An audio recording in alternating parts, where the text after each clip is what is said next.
Olha só que interessante.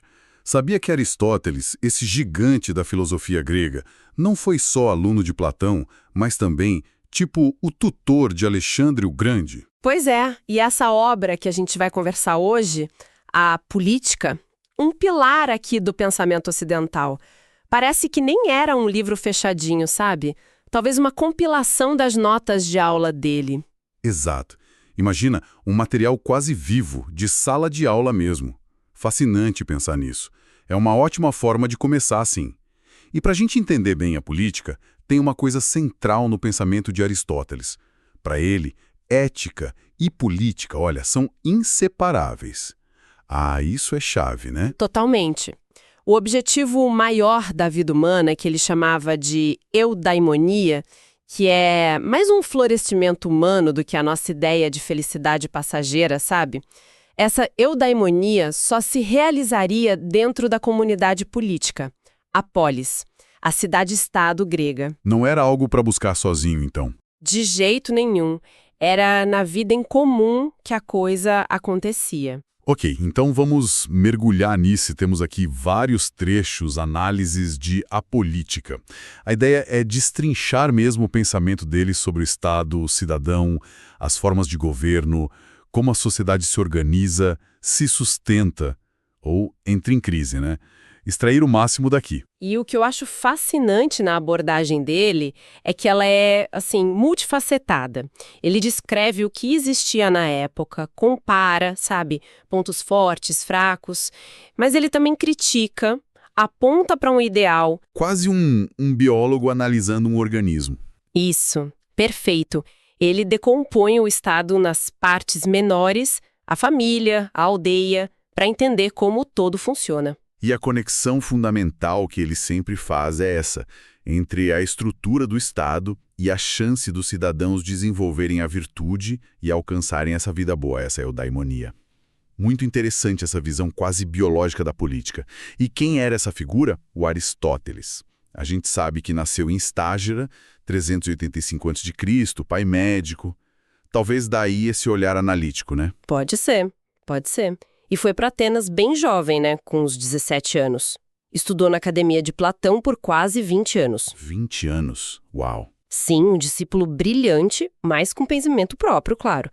Eventualmente, ele discordou de Platão em pontos importantes, tipo a teoria das formas, mas sempre com muito respeito pelo mestre, sabe? Entendi. E depois que Platão morreu? Aí ele saiu de Atenas, viajou bastante, foi tutor do Alexandre lá na Macedônia, o que com certeza deve ter influenciado a visão dele sobre monarquia, império, e depois voltou para Atenas e fundou a própria escola, o Liceu.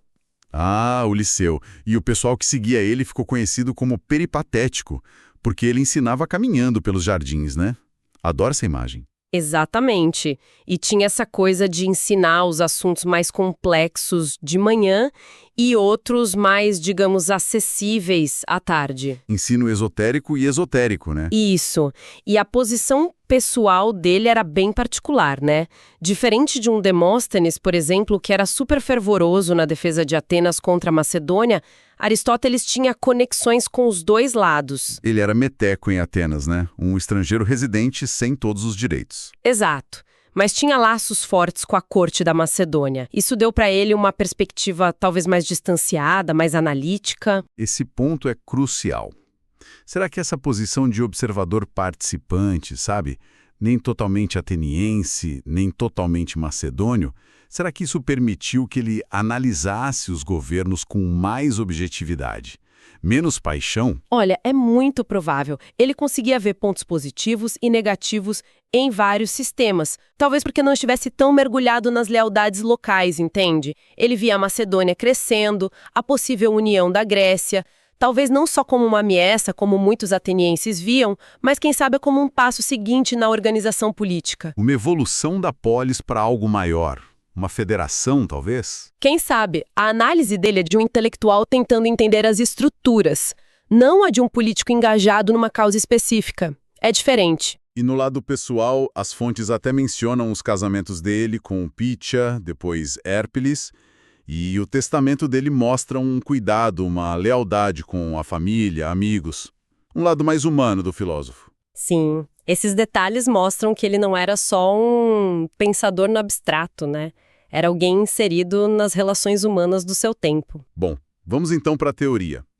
Como é que Aristóteles via a formação da sociedade? Parece que começa bem no básico, na natureza mesmo. Ele parte das uniões mais fundamentais que ele via como naturais e necessárias. Primeiro, homem e mulher para procriação, para continuar a espécie. Não tem muito segredo aí. Ok. E a segunda união? A segunda é a união entre quem tem, por natureza, a capacidade de prever, de comandar, que ele associa à inteligência, à razão, e quem tem a capacidade de executar com o corpo associado à força física. Isso visando a conservação dos dois. E essa segunda união é a base para a relação senhor-escravo que ele defende. Exatamente. A base da ideia de escravidão natural que a gente vai detalhar mais daqui a pouco. É um ponto bem complexo. Com certeza. E como essas uniões básicas, a família, evoluem até chegar na cidade, na polis? É uma progressão que ele vê como natural. Primeiro vem a família, o oikos, para suprir as necessidades do dia a dia. Aí, várias famílias se juntam e formam a aldeia, que já busca algo além da mera sobrevivência diária. Talvez mais segurança, trocas. Certo. E a união de várias aldeias forma a cidade, a polis. E o ponto-chave aqui, o pulo do gato, é que a polis é o estágio final, porque ela é autossuficiente. Autossuficiente, mas não só no sentido de ter comida e teto, né? Não. Autossuficiência para Aristóteles é ter tudo o que é preciso para o viver bem, para a vida plena, virtuosa. É um conceito bem mais amplo. E é aí que entra a famosa definição do ser humano, aquela que todo mundo já ouviu falar. O homem é, por natureza, um zoon politikon, um animal político ou animal cívico. A grande sacada aqui é que, para Aristóteles, a nossa própria humanidade só se realiza de verdade em comunidade. Viver isolado seria? Anormal. Para ele, sim. Se fosse por escolha natural, sabe? E não por acidente, tipo um naufrágio ou exílio. Viver fora da polis seria a marca de um ser incompleto, ou abaixo do humano, um bruto, ou acima, um deus, mas não propriamente humano. Impressionante. E o que nos torna capazes dessa vida em comunidade, diferente dos outros animais? O que a gente tem de especial? É a linguagem articulada, o logos. Os animais têm a voz, a fone. Conseguem expressar prazer, dor, medo, a capacidade de usar a linguagem para expressar e, principalmente, para entender conceitos morais. O bem e o mal, o justo e o injusto, o útil e o prejudicial. Então é um logos que cria o laço social. Exatamente. É o compartilhamento desses valores que o logos permite, que cria os laços da família e, mais importante ainda, da polis. A política, para ele, nasce dessa capacidade de conversar, de deliberar sobre o que é justo. Aristóteles também diz que o Estado é, por natureza, anterior ao indivíduo. Isso só meio estranho. Como assim? O todo vem antes das partes? Pode parecer contraintuitivo se a gente pensa só no tempo, cronologicamente. Mas a anterioridade que ele fala é mais lógica, funcional, sabe? A ideia é que a parte, o indivíduo, a família, só encontra o seu sentido, a sua função completa dentro do todo, que é o Estado. Entendi. Tipo um órgão do corpo. Perfeito. Pensa numa mão. Separada do corpo, ela pode ter a forma de mão, mas não funciona como mão. É só uma mão de pedra, como ele mesmo diz. Da mesma forma, o ser humano só realiza a sua natureza racional, ética, só alcança a eudaimonia dentro da polis. Fora dela, ele está incompleto, sem a sua função essencial. Por isso, a justiça e a lei que organizam a vida na polis são tão fundamentais para ele. Faz sentido. E dentro dessa estrutura toda, a família, o oikos, também tem suas relações de poder internas, né? Senhor-escravo, marido-mulher, pai-filhos. Vamos entrar naquele ponto complicado. A escravidão. Como Aristóteles justifica isso? Olha, é um dos pontos mais difíceis de discutir hoje, sem dúvida. Ele defende a existência de uma escravidão natural. A teoria dele é que a natureza teria, digamos, equipado alguns indivíduos, mais com capacidade de pensar, de comandar a alma, a razão, e outros mais com força física para o trabalho manual, o corpo. Uma divisão natural de aptidões, na visão dele. Isso, o escravo por natureza seria aquele que, embora conseguisse reconhecer a razão nos outros, não a teria em ideal suficiente para se autogovernar. Ele seria, então, tipo uma propriedade animada, um instrumento a serviço do Senhor que o direcionaria com a sua razão. Mas ele diferenciava esse tipo de escravo do escravo de guerra, por exemplo. Sim, ele faz essa distinção. Ele questiona a justiça da escravidão baseada só na lei da guerra, na lei do mais forte. Para ele, a força por si só não dava legitimidade moral para escravizar alguém. A escravidão só seria justa e natural se fosse baseada nessa suposta diferença de capacidades que a natureza deu.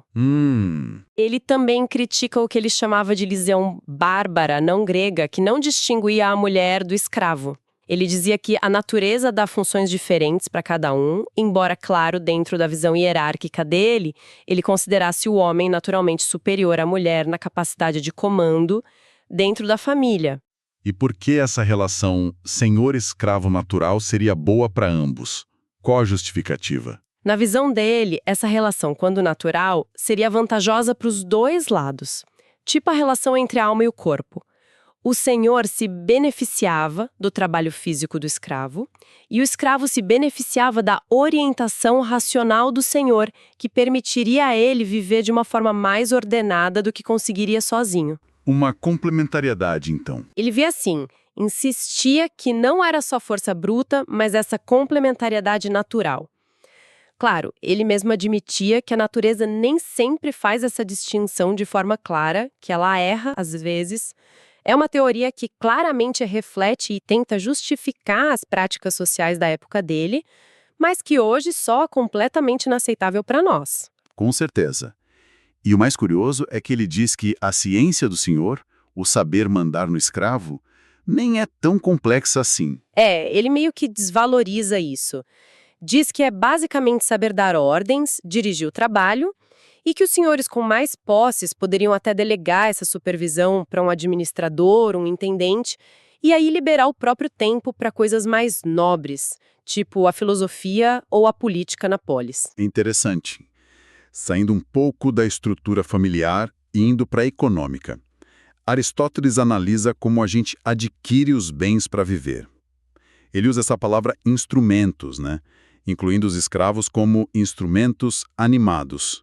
Isso. Ele divide a aquisição de bens em duas categorias principais.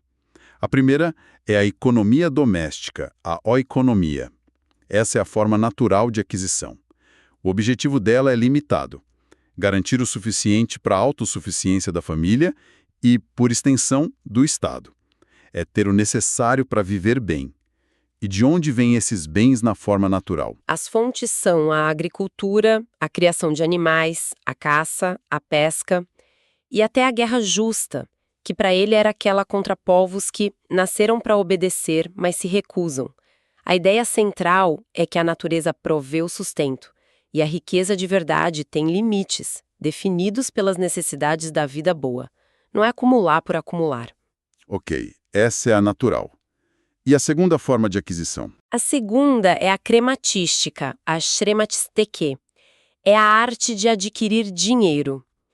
Essa ele considera em grande parte artificial e potencialmente ilimitada. Ela surge quando as trocas ficam mais complexas, especialmente entre comunidades diferentes, e se desenvolve muito com a invenção da moeda. E o que entra na crematística?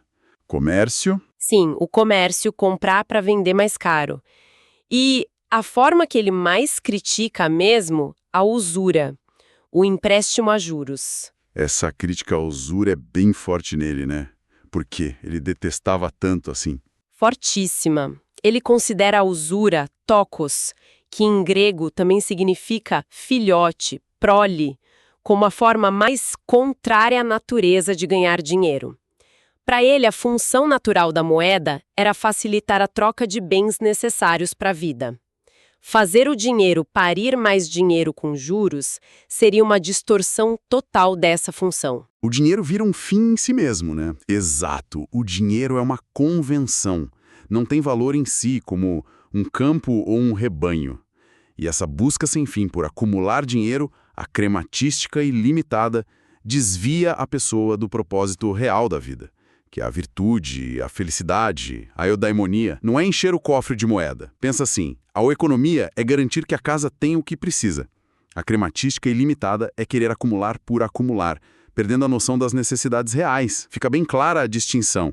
A economia doméstica é natural, boa, voltada às necessidades. A crematística, focada no lucro, especialmente a usura, é artificial e ruim. Precisamente. Ele até analisa os ramos da crematística na prática. Comércio marítimo, terrestre, varejo, o empréstimo a juros que ele condena e até o trabalho assalariado entra aí.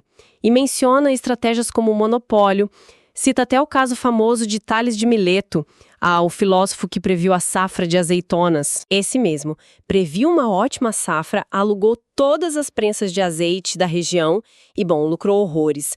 Um exemplo de como a inteligência podia ser usada para ganhar dinheiro, mesmo que Aristóteles não visse isso com os melhores olhos, se o objetivo fosse só acumular. Tudo isso sobre a estrutura da polis, da família, da economia, leva a uma pergunta-chave. Afinal, quem faz parte disso tudo? Quem é o cidadão para Aristóteles? Não é todo mundo que mora na cidade, né? Não mesmo. A definição dele é bem funcional, ligada ao poder. Não basta morar lá, nem só ter o direito de ir aos tribunais.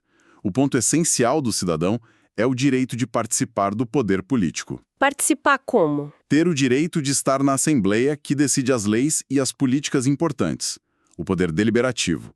E o direito de ser juiz nos tribunais ou ocupar cargos públicos, as magistraturas, poder judicial e executivo. É uma cidadania bem ativa, mas essa definição mudava muito, né? Dependia do tipo de governo. Exatamente, a extensão da cidadania variava demais com a Constituição, a politeia de cada cidade. Numa democracia, tipo Atenas em algumas épocas, mais homens livres podiam ter esses direitos. Numa oligarquia, era restrito aos ricos ou a certas famílias. E quem ficava de fora?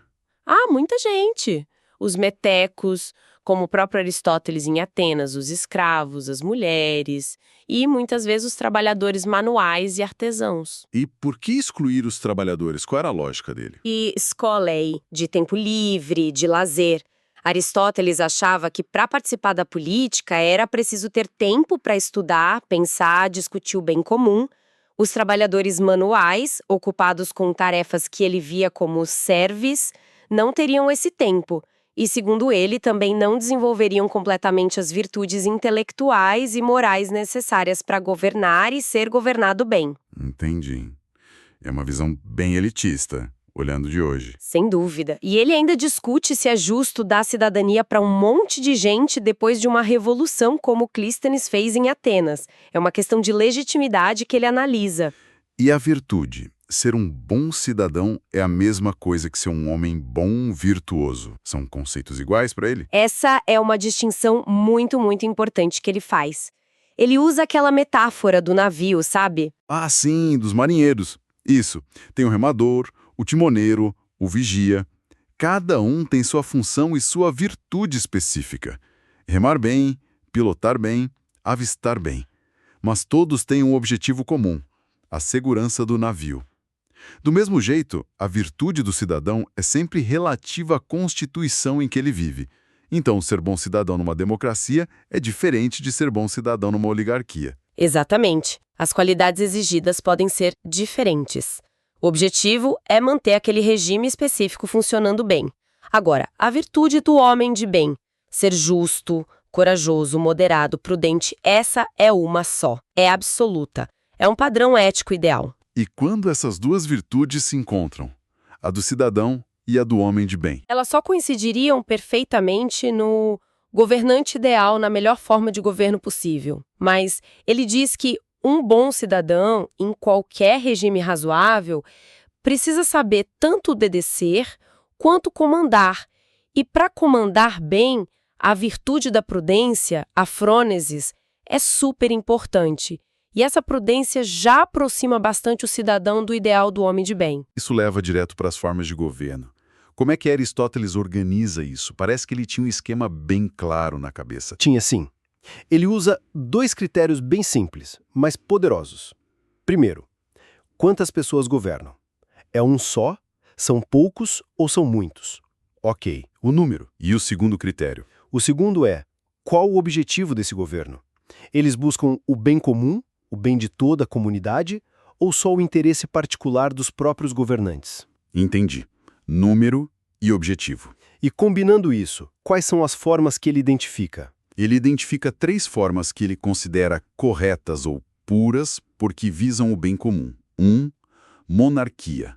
Governo de um só, o mais virtuoso, buscando o bem de todos. 2. Aristocracia. Governo de poucos, os melhores, os mais virtuosos, aristói, também visando o bem comum. 3. República ou politeia. Governo de muitos, mas atenção, não de todos de qualquer jeito. Geralmente ele associa a politeia ao governo da classe média guerreira, buscando um equilíbrio, um meio termo.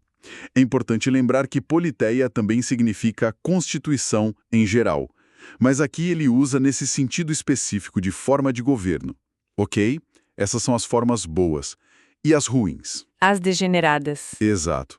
Cada forma correta tem o seu desvio, a sua forma degenerada ou corrompida, que busca só o interesse particular de quem governa. 1. Tirania. É o desvio da monarquia. O governante único busca só o próprio poder e benefício, geralmente governando pelo medo. 2. Oligarquia. É o desvio da aristocracia. O governo de poucos não se baseia mais na virtude, mas na riqueza. E, claro, visa favorecer os ricos. 3. Democracia. Na classificação dele, veja bem, a democracia é o desvio da república politeia. Sim, mas entendido como o governo da massa pobre, demos, que usa o poder para favorecer seus próprios interesses, muitas vezes em detrimento dos ricos e do bem comum geral. Essa visão da democracia como forma desviada é algo que choca um pouco a gente hoje, né? Com certeza. É crucial entender que, muitas vezes, quando Aristóteles usa a palavra democracia, ele está falando dessa forma desviada que ele critica bastante, ainda mais nas suas formas extremas, que ele via como anárquicas e demagógicas. E ele não parava aí nessas 6, né? Ele detalhava subtipos, variações, monarquia heróica, tirania letiva, oligarquia baseada em quanto dinheiro a pessoa tinha, democracia radical. Nossa, sim, a análise dele é super detalhada, fruto de observar dezenas e dezenas de cidades gregas. Ele descreve muitas variações, mas a estrutura básica são essas 6 formas. E aí vem a pergunta: qual seria a melhor forma possível na prática? Qual seria? Olha, se existisse uma pessoa ou um grupo de pessoas com virtude excepcional, extraordinária, a monarquia ou a aristocracia seriam teoricamente as melhores. Mas, como ele era realista e sabia que isso é raríssimo, Aristóteles aponta a república, politeia, aquela forma mista baseada na classe média como a constituição mais estável e a mais adequada para a maioria das cidades reais que existiam. Essa aposta na classe média é muito forte nele. Por quê? Qual é a lógica dessa valorização toda? Aqui entra um conceito que é fundamental em toda a ética de Aristóteles: a mediânia, a mesotes. A ideia de que a virtude está quase sempre no meio termo entre 2 vícios extremos. Por exemplo, a coragem está entre a covardia, que é falta, e a temeridade, que é excesso. E ele aplica isso para a sociedade. Exatamente. A classe média, por não sofrer nem da arrogância do desprezo, daquela coisa de achar que pode tudo dos muito ricos, e nem da inveja, do ressentimento, da tendência ao crime que ele via nos muito pobres, ela estaria na melhor posição para seguir a razão, para buscar o equilíbrio. Então a classe média seria o fator de estabilidade, o acimento da polis. Isso, perfeito. Eles geralmente são mais numerosos que os muito ricos e, idealmente, mais numerosos que os muito pobres. Vivem uma condição de relativa igualdade entre si, o que facilita a amizade cívica, a filha, a coesão social. são menos propensos a querer o que é dos outros ou a viver com medo de conspirações. Um estado onde a classe média é forte e numerosa, para Aristóteles, é o que tem mais chance de ser bem governado e de evitar as estases. Estases. As revoluções, as guerras civis, né? Você mencionou isso. Essa análise das revoluções é uma parte fascinante de A Política. O que, para ele, derruba os governos. A causa principal, a raiz do problema para ele, é quase sempre um sentimento de injustiça ligado à ideia de igualdade. O conflito começa quando a noção de igualdade de um grupo não é respeitada pelo regime. Como assim? Explica melhor. Alguns, tipicamente na democracia, defendem a igualdade numérica. Todo mundo conta como um, direitos iguais para todos. Outros, na oligarquia, defendem a igualdade proporcional. Quem contribui mais com riqueza ou mérito deve ter mais poder. Quando essas duas ideias entram em choque forte, ou quando um grupo se sente muito injustiçado em relação a isso, aí a estasis, a revolta, fica provável. Entendi. Essa é a causa de fundo.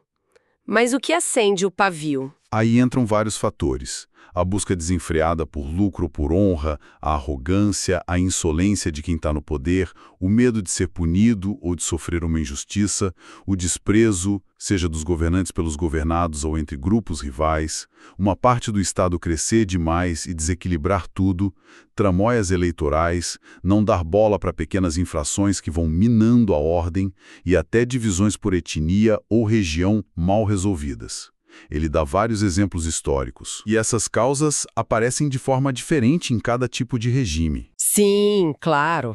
Nas democracias, o perigo maior vem dos demagogos, aqueles que inflamam os pobres contra os ricos. Isso pode levar a conflitos que acabam numa oligarquia reativa ou até na tirania do próprio demagogo. A desordem da democracia, muito radical, também pode derrubá-la. E nas oligarquias? Nas oligarquias, o problema costuma ser a opressão forte demais sobre a maioria pobre, o que gera revolta, ou então as brigas internas entre os próprios ricos disputando poder e dinheiro. Ou ainda conspirações de gente que foi excluída, sejam pobres ou mesmo outros ricos insatisfeitos. E nas aristocracias e monarquias? Nas aristocracias, o risco é virar uma oligarquia, quando o dinheiro passa a valer mais que a virtude, ou exclui gente de mérito que fica ressentida. Nas monarquias e tiranias, as causas comuns são a injustiça clara, o medo que o governante causa, o desprezo por ele ser incompetente ou cheio de vícios, ofensas pessoais, especialmente à honra das famílias, tipo raptos, adultérios e conspirações de gente próxima, familiares, guardas, além da instabilidade natural na hora da sucessão. Ok, se essas são as causas da queda, quais são as estratégias para conservar os regimes, para fazer eles durarem? Bom, logicamente, é fazer o contrário do que derruba. O princípio número 1 é o respeito às leis, mesmo as pequenas. O hábito de desrespeitar vai corroendo tudo. É fundamental evitar que muito poder se concentre em uma pessoa ou num grupo só. E a classe média? Promover a classe média e a moderação é vital, principalmente para a República Politeia. A educação cívica tem que ser alinhada com a Constituição. Educar para a democracia na democracia, para a oligarquia na oligarquia. Os cargos públicos não devem ser fonte de lucro pessoal, para evitar corrupção. Precisa de vigilância contra abusos, promover a unidade, o bem comum. Às vezes até usar o medo, tipo de uma ameaça externa, para manter o pessoal unido. E na República Politeia, é essencial manter aquele equilíbrio delicado entre o lado democrático e o oligárquico. E para a tirania, que parece a mais instável de todas, como ela se mantém? Ele descreve umas táticas bem específicas, quase um manual do tirano. Sim, ele descreve duas abordagens principais que parecem opostas, mas o objetivo é o mesmo: manter o tirano no poder. A primeira é o método clássico do rigor. O tirano tem que eliminar ou humilhar qualquer cidadão que se destaque demais, seja por riqueza, coragem ou inteligência. E a famosa metáfora de cortar as espigas mais altas. impedir que surjam rivais. Exato. Proibir associações, refeições em grupo, qualquer tipo de educação que possa gerar pensamento crítico ou união, usar espiões para saber o que o povo fala, semear a discórdia entre os cidadãos ricos contra pobres, por exemplo, manter o povo ocupado com grandes obras ou guerras para não terem tempo de conspirar. Nossa, e a segunda tática? A segunda é mais sutil, a da moderação fingida. O tirano tenta imitar um bom rei. Ele deve fingir que cuida bem do dinheiro público, parecer religioso para o povo temer menos as ações dele, achando que os deuses o protegem, honrar em público cidadãos virtuosos, mas sem dar poder real para eles. Evitar ser arrogante e, principalmente, evitar ofensas pessoais, sobretudo contra a honra das famílias. Ele tenta se mostrar como um protetor do povo contra os ricos, ou o contrário, mantendo um equilíbrio para nenhum lado ter força para derrubá-lo. É uma atuação o tempo todo. Falamos da importância da educação para manter o regime, o que Aristóteles achava que devia ser ensinado, o currículo ideal, digamos. Ele via a educação como um pilar do Estado. Tinha que ser pública, igual para todos os cidadãos e moldada pelos valores da Constituição. O objetivo principal não era só ensinar coisas úteis para o dia a dia, tipo ler e escrever. Era, acima de tudo, formar o caráter, os hábitos virtuosos desde cedo, antes mesmo da razão se desenvolver totalmente. E a educação física, ginástica? Importante para o corpo, mas com moderação, sem exageros que deixassem a pessoa brutal ou deformada.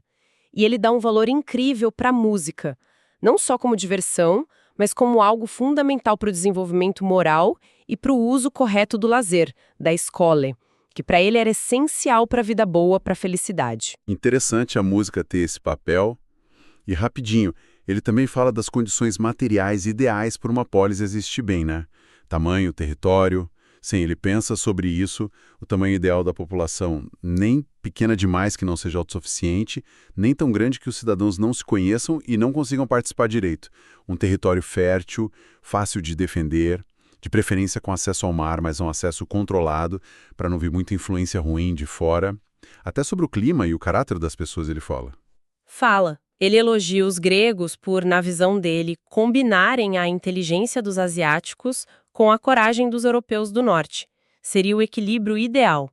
E entra até em temas como eugenia, sugerindo idades ideais para o casamento, cuidados com as crianças, é bem detalhado. Para fechar, Aristóteles não só propõe o modelo dele, mas também gasta um bom tempo criticando outros pensadores, outros sistemas, principalmente o mestre dele, Platão. Exatamente, ele analisa com lupa as propostas da República e das leis de Platão, e também as ideias de outros teóricos, como Faleias da Calcedônia, que queria igualdade total de propriedades, e Hipódamo de Mileto, um dos primeiros urbanistas que propôs uma divisão social bem rígida. E qual o problema que ele via nessas outras visões? Onde ele criticava mais? A crítica principal, especialmente a Platão, é que as propostas eram impraticáveis e, mais fundo ainda, que eram contrárias à natureza humana e à própria natureza da polis. Aquela ideia da república de comunidade de mulheres, filhos e bens, para Aristóteles, isso destruiria os laços de afeto naturais da família, diluiria o sentimento de pertencer, de ter responsabilidade. Muita unidade acabaria com a cidade? Na visão dele, sim. A busca por uma unidade total na polis de Platão eliminaria a diversidade que, para Aristóteles, é essencial para uma cidade existir. Uma cidade não é feita de gente idêntica. Ele questiona se as divisões de terra funcionariam, a estrutura de classes, os tribunais, vê perigo em ideias tipo dar prêmio para quem inventa lei nova. Fica muito clara a abordagem mais pé no chão, mais empírica e pragmática de Aristóteles, sempre olhando para a realidade das cidades gregas e para a complexidade da natureza humana. Bom, fazendo uma síntese rápida, então, a gente mergulhou fundo na visão de Aristóteles sobre o Estado como algo natural, com o objetivo final de dar a vida boa para os cidadãos. Vimos a importância da participação ativa, a análise super detalhada das formas de governo boas e ruins, o papel central da classe média e da moderação para ter estabilidade, e as causas complexas que levam à desordem, às revoluções. Uma análise realmente profunda da vida em comunidade. Sem dúvida nenhuma. E o que mais impressiona é como muitas dessas questões continuam atuais, né? Passaram mais de 2000 anos e os debates sobre justiça social, distribuição de riqueza, como garantir a participação das pessoas, os perigos da desigualdade extrema, da polarização, como construir regimes políticos estáveis e justos, tudo isso ecoa demais as preocupações e as análises que Aristóteles já trazia lá em A Política. As perguntas fundamentais sobre como a gente deve viver junto continuam as mesmas. Fica então aquela provocação final para quem nos ouve, pensando na análise de Aristóteles sobre as causas de conflito e revolução, especialmente a desigualdade percebida e o sentimento de injustiça, de que forma esses mesmos fatores continuam aí operando e moldando os cenários políticos que a gente vê hoje pelo mundo. Uma reflexão essencial, com certeza. Muito pertinente. Agradecemos demais pela companhia nesta exploração das ideias tão ricas de Aristóteles sobre a política.